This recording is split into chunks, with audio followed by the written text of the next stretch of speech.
Hi, in this video we are going to talk about time complexities and running time of algorithms. So let's get started. First of all, let me tell a few words about the big O notation, or this is the Landau notation. It describes the limiting behavior of a function when the argument tends towards a particular value, or usually infinity. A description of a function in terms of big O notation usually only provides an upper bound on the growth rate of the function, and there are several related notations using the symbol sigma and theta to describe other kinds of bounds on asymptotic growth rates. The lambda is usually denotes the lower bound. The big O notation provides an upper bound. And the concrete definition is that let f and g be two functions on some subset of real numbers, then we say that fx is equal to big O gx as x tends to infinity if and only if there is a positive constant c such that for all sufficiently large values of x, the absolute value of fx is at most c multiplied by the absolute value of gx. And there are two important rules that if fx is a sum of several terms, the one with the largest growth rate is capped and all others omitted. For example, we have O n plus log n. Then because n is the bigger it's as far as the growing rate is concerned, then it's going to be equal to big O n. And if fx is a product of several factors, any constants are omitted. So we have a constant multiplied by the n, it equals to ordo n. And it's proved to be very important because when we are going to talk about algorithms, for example, when we have to iterate through a list, we have to make swaps, for example, then iterate through again, then we usually face the first rule that we have ordo n plus log n, and we can simplify it with the help of this rule. And the second rule is proved to be very important, for example, radix sort, that we are going to iterate through a list once, twice, or 10 times, for example, then these constants, the 1, 2, and the 10 factor, can be omitted, and it's going to be reduced to, for example, linear time complexity as far as the radix sort is concerned. So here's a graph, a good illustration about it, that we have two functions, the fx and the gx. The fx is denoted with red, the gx is denoted with blue, and we can see that from approximately 4.5, so from x0, the fx is going to be equal to a c times gx. So this is the concrete definition we've been talking about here, that fx is equal to ordo gx. So that's it. And let me tell a few words about big O complexities in the main. If we plot the operations in the function of elements, then there are approximately 6 very, very important complexities, or 7. The constant time complexity, it is the fastest complexity we have known so far. And for example, if you want to swap two numbers in a sorting algorithm, it can be done in constant time complexity. Then a very, very efficient algorithm is the so-called logarithmic ordo log n. For example, if you want to search for something in a sorted array, we can use the logarithmic or binary search. Or for example, if you are familiar with binary search trees, we can find anything in logarithmic time complexity. So it's very, very efficient. Then another efficient approach is the linear time complexity. It is not so bad. For example, we want to find the maximum element in an unsorted array. Then we have to iterate through all of the elements one by one. It definitely has linear time complexity. Then most of the divide and conquer sorting algorithms, merge sort, quicksort, heap sort, we are going to talk about it a lot in the coming videos. It has linear-arithmetic time complexity.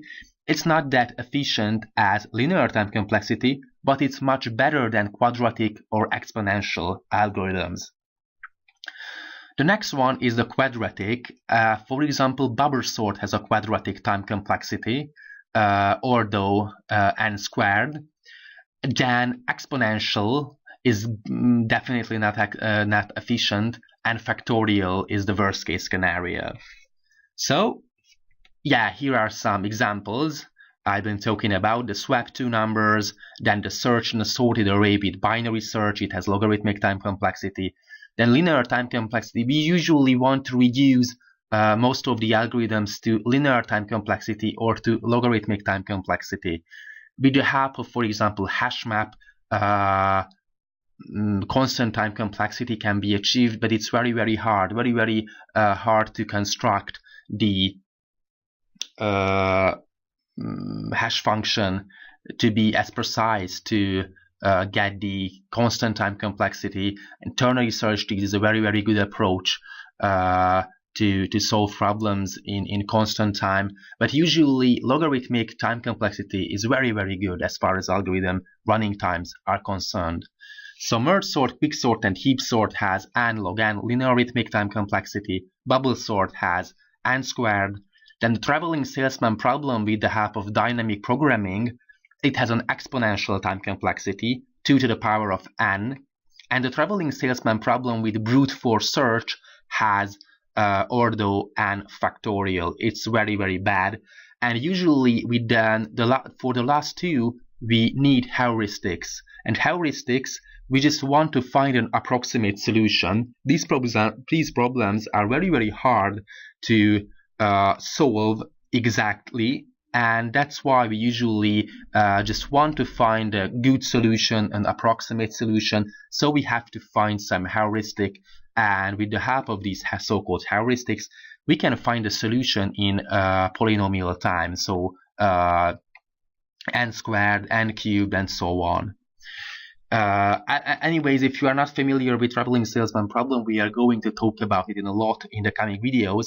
But the main problem is that there are several cities, for example, n cities, and we want to start from a given point. We want to end up in the given point, and we want to visit each city exactly once. This is the so-called traveling salesman problem. It is very hard to solve exactly, but there are several heuristics, good solutions. With the help, we can solve this problem very quickly. As far as the complexity classes are concerned, we have the so-called P, the NP, the MP complete, and the MP hard. The P stands for polynomial, and most of our algorithms are in this class as far as searching are concerned, binary search tree operations are concerned, ternary search trees are concerned, or we want to sort an array, for example. We want to find the shortest path for a given graph between two vertices. All of these problems are in polynomial. Then the NP stands for non-deterministic polynomial.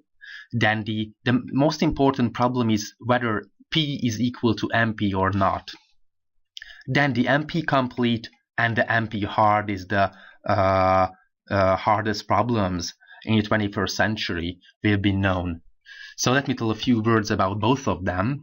The polynomial is one of the most fundamental complexity classes, contains all decision problems that can be solved by a deterministic Turing machine, and P is the class of computational problems that are efficiently solvable. So we can solve it with the help of any kind of sorting algorithms in linear time complexity, logarithmic time complexity, or even, for example, as far as bubble sort they are concerned, we can solve it in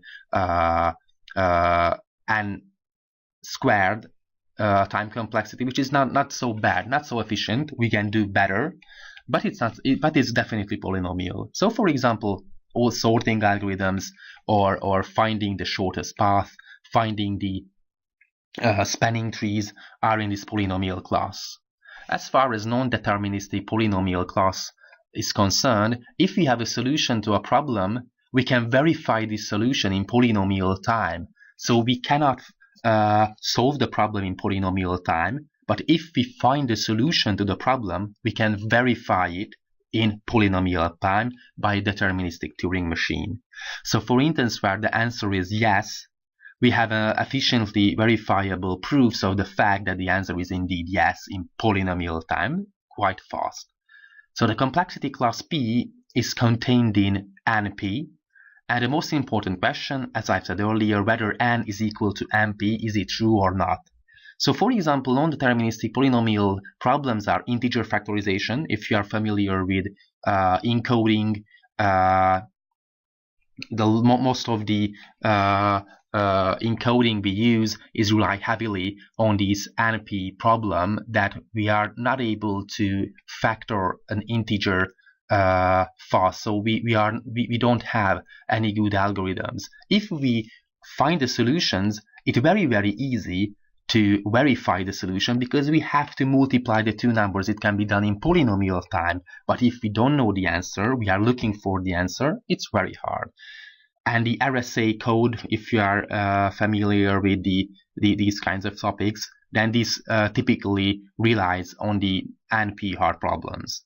And the traveling salesman problem is an NP hard problem. The NP complete problems is a decision problem in NP complete when it is both in NP and NP hard. Although any given solution to an NP complete problem can be verified in polynomial time, there is no known efficient way to locate a solution in the first place. So we usually just look for an approximate solution. And in this situation, as I said earlier, heuristics are needed. For example, the Chinese Postman problem, graph coloring, Hamiltonian cycles. All of these, for example, graph coloring, we usually use the greedy approach. We just want to find the nearest neighbor, and we usually end up in a local minimum, but it's a good approximation. Chinese Postman problems and Hamiltonian cycles are usually relied on much complex approaches such as the simulated annealing or genetic algorithms. It's becoming more and more popular with artificial intelligence and machine learning. These are very, very good topics.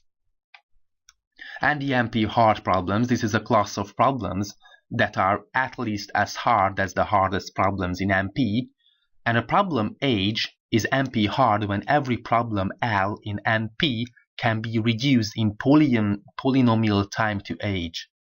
As a consequence, finding a polynomial algorithm to solve any NP hard problem would give polynomial algorithms for all the problems in NP. So it would be the best if any of us, any of you, could find a polynomial algorithm to solve any NP hard problem, such as the halting problem. Then it means that all the problems in NP could be solved in polynomial time very, very efficiently, very, very fast. So the so-called holding problem is such a NP hard problem. And the problem itself is that this is the problem which asks, given a program and its input, will it run forever? And that is a yes or no question. So this is a kind of a decision problem, but it is very, very, very, very hard to solve. So that's all about the introductory video on time complexities and algorithmic design. Thanks for watching.